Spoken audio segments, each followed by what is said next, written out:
여러분 안녕하십니까? 희망찬 새해가 밝았습니다. 인천일보 TV 개국 2주년 특집 신년 대담 원로에게 길을 묻다.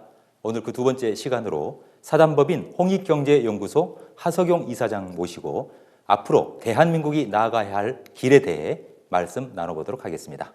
안녕하십니까? 안녕하세요. 네, 바쁘신데 이 먼 길 찾아주셔서 대단히 감사합니다. 그동안 잘 지내셨죠? 우리 새해를 맞아서 시청자 여러분께 한 말씀 해주시죠. 예, 그럭저럭 저는 뭐 잘 지냈습니다만은 세상이 국내외가 전부 편편치 않아서 시청자 여러분들 어떠셨는지 모르겠습니다.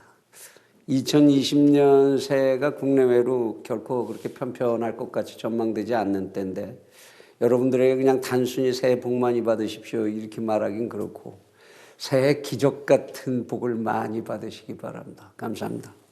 네, 시청자 여러분께 소개해 드린다면 오늘 모신 이 하석용 홍익경제연구소 이사장님은 경제학 박사이시기도 하고요. 지금 현재 유튜브에서 채널 24K를 직접 진행도 하고 운영하고 있는 운영자이시기도 합니다. 홍익경제연구소 활동도 바쁘실 텐데 요즘 근황이 좀 궁금하거든요. 어떻게 지내셨어요? 예, 뭐 늘 그냥 이 일 저 일 뭐 덤벙대고 이제 쫓아다니고 그러는 건 마찬가지입니다만 하나 획기적인 거는 저희가 그동안에 사회적 경제 지원센터를 이제 쭉 맡아서 일을 해왔죠. 그랬는데 이번에 인천시 통합지원기관하고 미추홀 지원센터하고를 두 개를 다 지정을 받았어요. 저희가 그래서 이 조직을 별도의 법인으로 완전히 독립을 시켰습니다. 그런 작업들을 좀 했고요. 그리고 이제 아까 우리 국장님이 말씀하셨듯이 24K 채널 24K 유튜브를 시작을 했는데 활동을 시작했는데 이거 시작하고 보니까 만만한 일이 절대 아니네요. 네. 함부로 뛰어들 게 아닌데 그랬나 싶기도 합니다. 네, 어찌 보면 늦깎이 방송인으로 이 데뷔를 하신 격인데요. 네, 지난해 그야말로 다사다난했다라는 말이 맞을 것 같은데요. 이 대한민국의 큰 화두도 많았고요. 또 인천 경기 지역의 화두도 많았는데 대한민국의 가장 큰 화두, 인천의 가장 큰 화두를 꼽는다면 어떤 걸 꼽을 수 있을까요? 대한민국의 제일 큰 화두라는 거라면은 뭐 한두 가지 사건이 일어난 해가 아닙니다만 연말까지 지금 이어지고 있는 게 이제 국회의 파행, 소위 패스트 트랙의 이 법안을 놓고 마주서고 있는 국회의 파행. 이게 우리 정치 경제 전반에 영향을 끼치면서 국민들에게 굉장히 불안한 마음을 주고 있는 게 아닌가 고요. 인천에도 뭐 끝없이 문제가 많았죠, 그죠? 무엇보다도 제가 첫 번에 기억나는 건 빨간 수돗물, 수도꼭지에서 빨간 수돗물 나와서 난리가 났었죠. 적수 사태라고 했죠. 다행히 이제 뭐 보상까지 다 마무리가 된 것 같습니다만, 그리고 돼지열병이 돌면서 강화에 있는 돼지는 완전히 몰살을 시키는 상황까지 갔었고, 그리고 수도권 매립지 이거를 어떻게 할 거냐, 매립을 연장할 거냐, 어떤 대안을 찾을 거냐, 이 문제가 지금 정말 한 발짝도 지금 못 나가고 있는 이런 상황 아닙니까? 이런 것들이 인천에서 이제 기억해야 될 지난해에, 그리고 또 숙제로 남은, 일부는 숙제로 그대로 남아 있는 문제이기도 하고요. 그 속에 이제 이음카드가 시에서 하는 이음카드, 각 기초자치단체에서 하는 이음카드가 이제 확산이 됐는데 이 문제에 대해서 내부적으로 걱정하는 목소리들이 나오고 있습니다. 이 제도를 시행하는데 법률적 근거가 뭐냐? 법률적 근거가 없다. 기초자치단체, 자치단체, 우리나라의 지방자치법에도 그 근거가 없고, 그리고 한국은행법, 신용업법, 뭐 여기에 위반되는 게 아니냐 이게. A라는 사람이 낸 세금을 가지고 B라는 사람의 소비를 도와주는 이런 논리가 경제학적으로도 무슨 의미를 갖는 거냐. 오히려 그런 돈 가지고 공단이나 이런 데 지원을 해서 제조업이나 산업을 활성화시키는 자금으로 썼다면 훨씬 지역 경제를 활성화시키는 데 도움이 되지 않았겠느냐. 이런 이야기들도 이제 물밑에서 나오고 있는데 이런 이야기가 표면으로 나오고 있질 않아요. 새해에는 이러한 숙제들도 좀 이제 풀어나가야 할 거 아닌가. 뭐 그런 생각이 듭니다. 네, 이 많은 지적을 해주셨습니다만 인천시와 일선군구의 이음카드, 이 법령 관련 법령 위배 논란도 있었고요. 또 아프리카 돼지열병으로 인한 이 강화의 전 농가의 돼지 사육 돼지들에 대한 살처분 이런 부분도 있었고 또 빨간 수돗물 사태도 있었고요. 많이 열거를 해주셨습니다. 이왕 얘기가 나오셨으니까요. 지난 한 해 동안 인천시정 또는 인천시의 현안 중에서 이런 부분은 행정적으로 굉장히 좀 실책이 있었던 것 같다. 인천으로서는 너무 안타까운 일이었다라고 꼽을 수 있는 것들을 더 열거를 해주신다면 어떤 사례가 있을까요? 우리가 수돗물이 이제 빨간 수돗물이 나왔을 때 이거 책임 문제나 이걸 수습하는 이런 과정에서도 보듯이 우리 인천시의 행정이 과연 일사불란한 질서 체계를 가지고 있는 거냐. 사건만 터지면 우왕좌왕하고 그리고 이제 무슨 복잡한 문제 생기면 전부 시민위원회 만들어서 거기서 해결하세요. 그럼 우리는 그냥 그대로 따라가겠습니다. 무책임한 거 아니냐. 행정이 책임져야 할 것은 행정이 책임을 지고 시민의 여론을 들어서 해야 할 건 여론을 듣는 분명한 이런 모습을 보여야 될 텐데 이런 부분에서 지나치게 아마추어 같다. 이쪽 저쪽으로 그냥 책임 넘기기로 보이기도 하고요. 이런 모습들은 인천시 행정이 이제는 시급히 해결을 해나가야 할 문제 아니냐 그런 생각이 듭니다. 뭐 그런 속에서도 잘했다라는 걸 평가를 굳이 해야 한다면 인천시의 재정의 제일 큰 문제가 이제 지나친 부채 문제였지 않습니까? 네. 근데 이 문제가 그래도 이제 차차 가닥을 좀 잡아가서 이 재정에 문제가 있는 지방자치단체의 틀은 이제 벗어나는 것 같은 이런 모습들이 보여지는 거는 긍정적으로 평가할 만하지 않은가 그런 생각을 합니다. 네, 그렇군요. 이 긍정적인 부분 굉장히 좀 어찌 보면 인색하게 표현해 주신 것 같기도 한데 최근에 제가 보니까요 인천시 공무원들이 지난해 2019년 이 베스트 10 사업을 뽑았어요. 10가지 좀 잘했다라고 스스로 생각하는 그런 사업들에 대해서 뽑은 거죠. 나름대로 이제 꼽아봤더니 올해 인천 국비가 4조 원 시대를 돌파했다라는 부분, 또 중구와 동구를 연결하는 관통도로, 이른바 이 배다리 관통도로죠. 민간 합의가 타결됐다는 부분, 타결이 됐다는 부분, 또 송도와 남양주를 잇는 GTX B 노선의 예비 타당성 조사가 통과됐다는 부분도 하나의 성과였다. 또 월미 바다열차가 개통이 되고 많은 흥행을 얻고 있다. 이런 부분도 꼽았고요. 또 전국 최초로 이 무상교복과 무상급식 사업을 동시에 실시하는 그런 도시로 인천이 남게 됐다. 이런 기록도 의미가 있지 않냐 이런 사항들을 하나의 성과로 좀 꼽았더라고요. 네. 그런 부분에 대해서는 어떻게 평가하십니까? 글쎄요, GTX 노선의 예비 타당성 조사가 통과가 됐다. 그래서 그것이 그럼 곧바로 국비를 확보하고 그대로 이제 건설에 들어갈 거냐? 인천의 시립으로 그대로 돌아오는 거냐? 이거는 좀 더 지켜봐야 할 일이고 우리가 좀 더 노력을 해야 될 일이겠죠. 월미 바다열차 개통을 저도 반깁니다마는 그동안에 논란이 되어왔던 그 위험성에 관한 문제, 이거는 완전히 해소됐는지에 대한 확실한 근거를 우리가 지금 갖고 있지 못합니다. 바다열차의 안전성 문제군요. 그렇죠. 네. 지속적으로 관찰을 하면서 한시도 눈을 떼서는 안 되는 그런 또 하나의 문제가 아니냐 하는 생각을 하게 되고요. 인천시 공무원들이 이제 얘기하는 얘기 중에서 영종 신도 연도교 사업의 예타가 면제됐다. 예타가 이게 면제되어야 하는 성격의 것이냐. 말하자면 논리적 검토, 경제성에 대한 논리적 검토 없이 그냥 추진을 한다 이런 얘기인데 그것이 가져올 부작용이나 문제 같은 것을 우리는 그럼 어떻게 사전적으로 예타는 안 한다 할지라도 내부적이라도 거기에 대한 방안을 세울 수 있는 거냐, 세우고 있는 거냐 이런 데 대해서 저는 의문이 있고요. 그리고 영종과 신도를 지금 잇는 것이 그렇게 초미지급의 문제냐.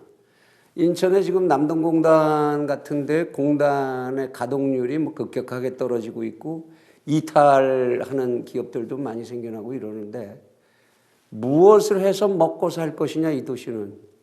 지금 돈이 한 푼이라도 있으면 그쪽으로다가 써야 되는 것 아니냐. 그 방향을 찾아야 하는 거 아니냐 싶은데 또다시 이렇게 건설 쪽으로만 자꾸 예산이 몰려나가는 인천시 전체 예산에 제가 한번 그 전에 한번 분석을 해보니까 80%가 건설 예산이란 말이죠. 건설 네. 개발 예산인데 그것을 자꾸 확충시키는 식으로 해가지고는 곤란하지 않으냐. 뭐 이런 저는 이제 그런 걱정을 하고 있는 사람입니다. 그래서 그 부분들 얘기를 칭찬을 못했다. 네. 설명을 해둔다. 네, 그렇군요.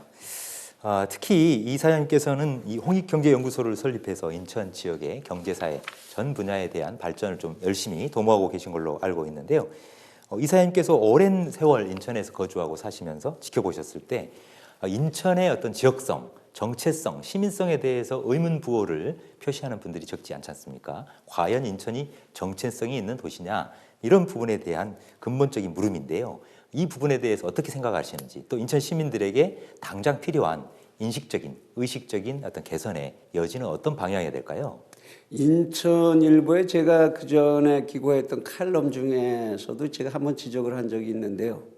인천은 노마드 의식과 디아스포라 의식 두 개가 큰 덩어리로 존재하는 도시다. 말하자면 노마드, 외부에서 들어와서 정치적으로 여기를 점령하고 지배하는 마치 유목민의 점령의식 같은 이런 의식이 있는가 하면 나는 인천에 살지만 인천 사람은 아니야 라는 이 경계인 디아스포라라고 그러죠.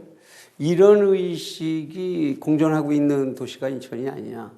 이 속에서 인천을 사랑하고 인천을 아껴야 되겠다는 의식, 이거를 만들어내는 게 좀처럼 쉽지 않다. 실제로 지금 이제 국제도시들이 만들어지면서 송도나 청라 같은 데서 대표적으로 보여집니다만은 여기에 사는 지역 주민들이 우리는 인천인이다라고 얘기를 하질 않더라고요.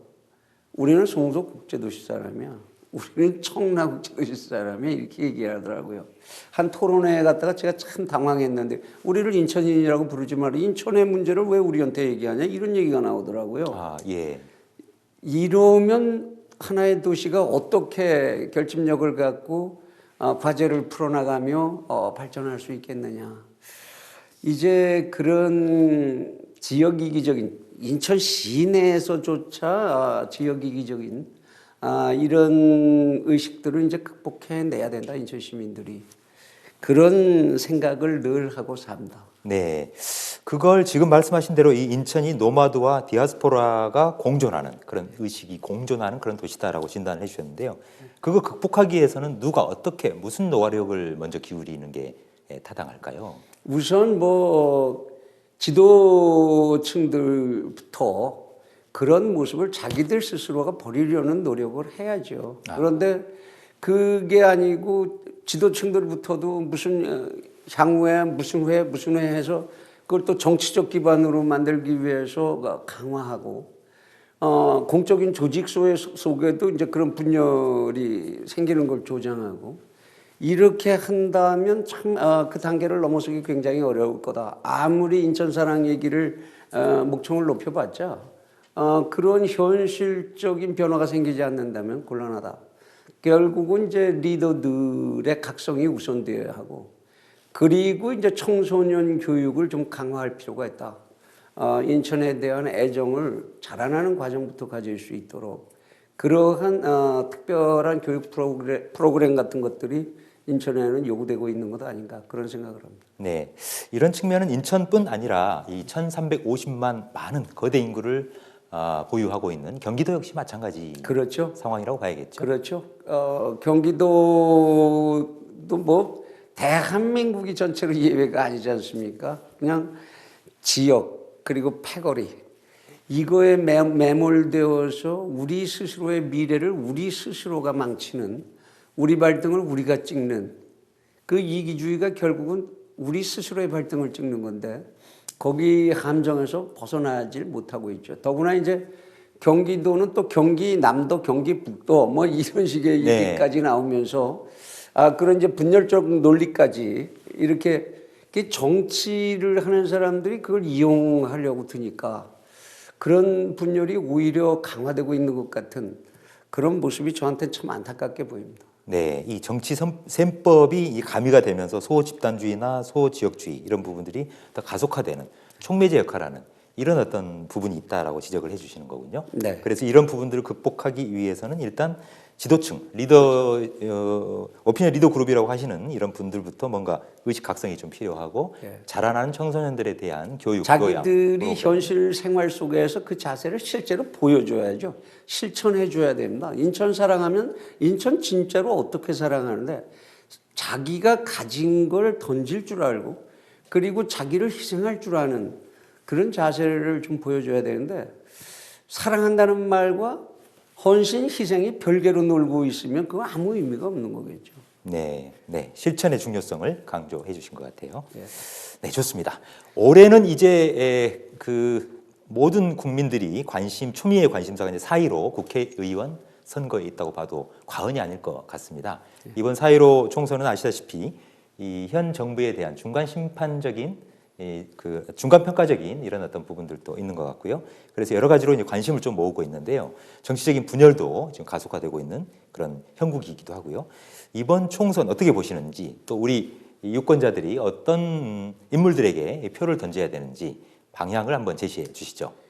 대한민국 역사의 한 변곡점이 될 것 같습니다. 2020년이. 그렇게 볼 수밖에 없는 이제 예정된 사건들이 많죠. 이럴 때 국민들, 우리들이 지금 얘기했던 이런 문제들을 넘어서기 위해서도 국민들께서 가져야 되는 자세, 그건 뭐냐? 지나치게 이념성에 몰입하거나 또는 패거리주의, 소위 진영 논리라고 그러죠. 여기에 몰입하는 정치인들을 이제는 좀 멀리할 때가 됐다.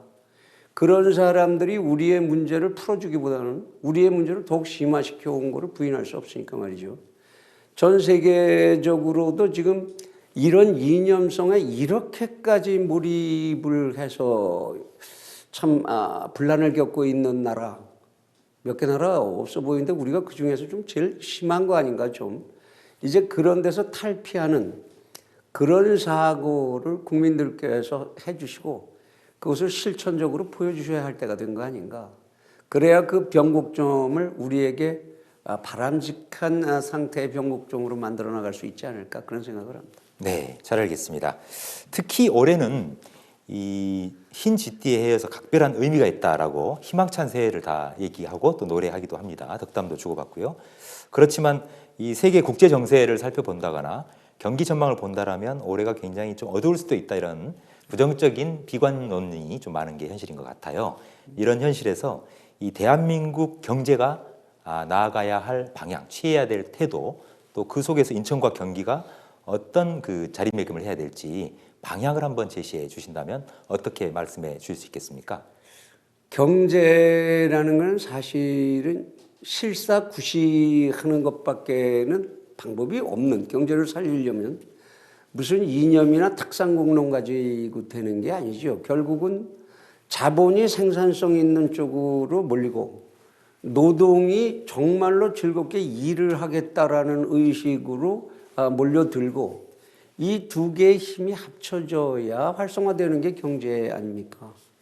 그런데 우리는 지금 우리 사회는 자본이 갈 길을 못 찾고 그러다 보니까 투기 쪽으로만 더 몰리게 되고 그리고 노동은 어떻게 해서든지 일은 적게 하고 소득은 더 많이 올리고 싶다. 이런 쪽으로만 기울어가고 있는 것이 그게 문제 아닌가. 지금 대한민국 경제의 문제의 본질이 그거 아닌가 싶고요. 그래서 정부가 새해 좀 해주었으면 하는 일은 지금까지 좋다. 저녁이 있는 삶 만들기 위해서 뭐 많이 한 거 좋다. 그거 인정하기로 하고 이제는 기업을 활성화시켜 줘야 된다. 자본과 노동을 결합시켜서 부를 창출해 주는 건 기업이거든요. 네. 이제 새해에는 기업이 나갈 길, 기업을 어떻게 성장시킬 것이냐, 그들이 어떻게 돈을 벌도록 할 것이냐, 이것에 초점을 맞춰줬으면 좋겠다 그런 생각입니다. 대한민국 그 나라 이름이 나오면 그 나라 무엇으로 먹고 사는 나라인지 이것이 분명해야 한다라는 거죠. 한 도시도 그 도시가 번영하려면 그 도시 무엇으로 먹고 사는 도시인지를 누구나 알 수 있게 그 목표가 분명해야 되는 거죠. 그래서 대한민국 경제 새해 참 전망이 좋지 않습니다. 멋진 지금 2019년도에 경제 실적이 나오고 있습니다만 성장 1.4%, 명목 성장률 1.4% 망했다는 얘기입니다. 그건 후퇴한 거죠. 명목 성장률이 1.4%면 이것을 그대로 놓고 갈 수는 없는 일 아니겠습니까? 그래서 새해 그러한 분발이 좀 필요하지 않은가 하는 권고를 하고 싶습니다. 네. 인천, 경기 또 경기 인천 지역에 이 수많은 언론사들이 있습니다만 특히 인천일보는 올해로 창간한 지 32주년 그리고 인천일보 TV 개국한 지 2주년을 맞게 됐습니다. 윤 국장님 참 고생 많이 하셨습니다. 고맙습니다. 그런데 이런 상황에서 어려운 상황에서 이 지역 언론의 태도, 자세 어떤 내용을 갖고 나가야 될지 미래 비전에 대해서 한번 따가운 조언을 해주신다라면 어떤 말씀 들려주실 수 있으실까요? 인류의 역사가 시간을 더할수록 인간들은 점점 더 개별화하고 이기화하는 그런 경향을 보이고 있는 걸 부정할 수가 없죠.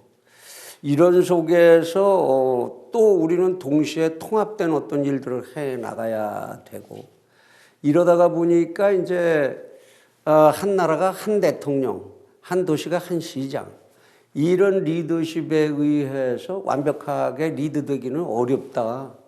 날이 갈수록 점점 더 어려워질 겁니다. 개인들이 점점 더 이기주의가 다극화할 거고 다양화할 테니까 그것을 통합적으로 끌어간다는 게 그게 쉽지 않을 겁니다. 그래서 언론이 필요하다.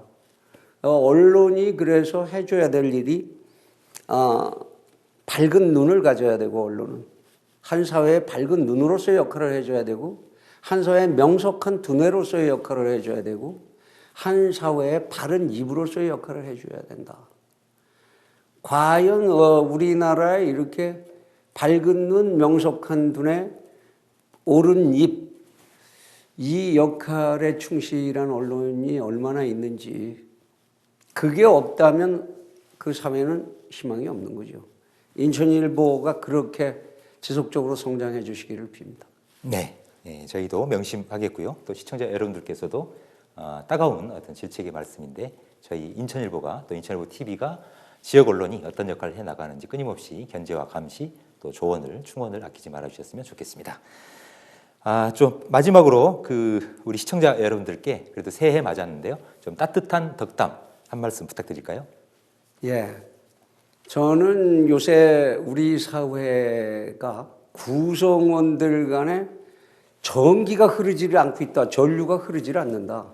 감성의 전류, 이성의 전류가 흘러야 되는데 각자의 이기주의와 고집에 묻혀가지고 개개인이 전부 전도체가 아니고 부도체가 돼가고 있다. 전도체가 되기 운동을 좀 했으면 좋겠다. 그런 생각을 합니다.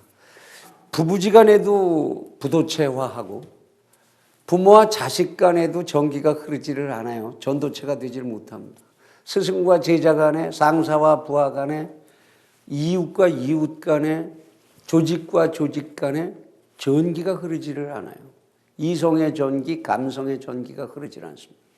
그래서 저는 올해는 집중적으로 화두를 우리 전도체가 됩시다. 다 같이 우리 전기가 아주 서로 잘 흐르는 그런 전도체가 됩시다. 이렇게 이제 제안을 드리고 싶고 시민 여러분들께서도 그렇게 되실 수 있다면 우리 사회는 얼마든지 희망을 가질 수 있을 것 아닌가 그런 조언을 드리고 싶습니다. 부디 기적적인 행운을 새해 함께 하시길 빕니다. 네, 이 전류가 통하는 사회 벌써 찌릿찌릿해지는 느낌이 들기도 합니다. 네, 오늘 말씀 고맙습니다. 감사합니다. 네, 인천일보 TV 개국 2주년 특집 신년 대담 원로에게 길을 묻다. 오늘은 사단법인 홍익경제연구소 하석용 이사장님과 말씀 나눴습니다.